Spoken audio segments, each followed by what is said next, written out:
Дали ќе има нови рестриктивни мерки, продолжување на траењето на полициски час или пак ќе се задржат постоечките, ќе одлучува Комисијата за заразни болести која ќе се состане утре. На состанокот ќе се анализираат бројките на новозаболени и хоспитализирани врз основа на што ќе се донесе заклучок, дали ќе има нов предлог до владата или не. За утре е закажан состанок на Комисијата за заразни болести. Ке се анализираат трендовите и инцидиенцата по региони, како и бројот на хоспитализирани. За сега не можам да кажам дали ќе имаме нова препорака до владата или не. А дека веќе еднаш прележаниот вирус не дава 100% заштита, покажуваат податоците на Институтот за јавно здравје, според кој преку 100 пациенти заболеле по втор пат. Најмладиот имал само 6 години. За жал, за 20 од нив исходот бил фатален. Периодот од појава на првиот COVID-19 заболен во земјата од минатиот февруари 2020 година па до денес во Република Северна Македонија се регистрирани вкупно 116 случаи на реинфекција.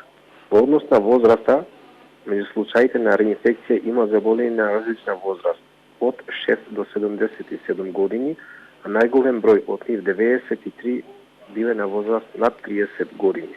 Од вкупниот број на реинфекции 116 починати се две лица на возраст од 63 и 77 години.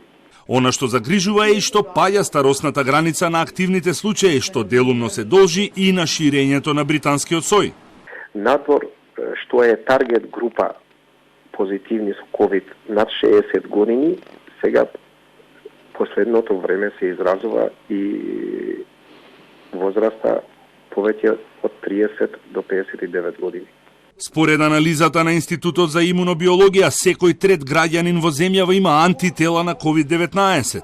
Испитувањето спроведено врз 1000 случајни минувачи на 6 локации во Скопје изминативе 2 недели покажало дека 31% од испитаниците имаат антитела, односно секој трет граѓанин прележал коронавирус.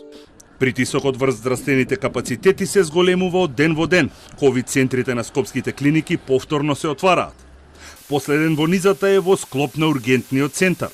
Во последното деноноќие само во Скопје се хоспитализирани 67 нови пациенти, а во моментов 1082 пациенти се хоспитализирани во ковид центрите и на инфективните оделенија во болниците во Скопје и внатрешноста, кои располагаат со уште 340 слободни кревети.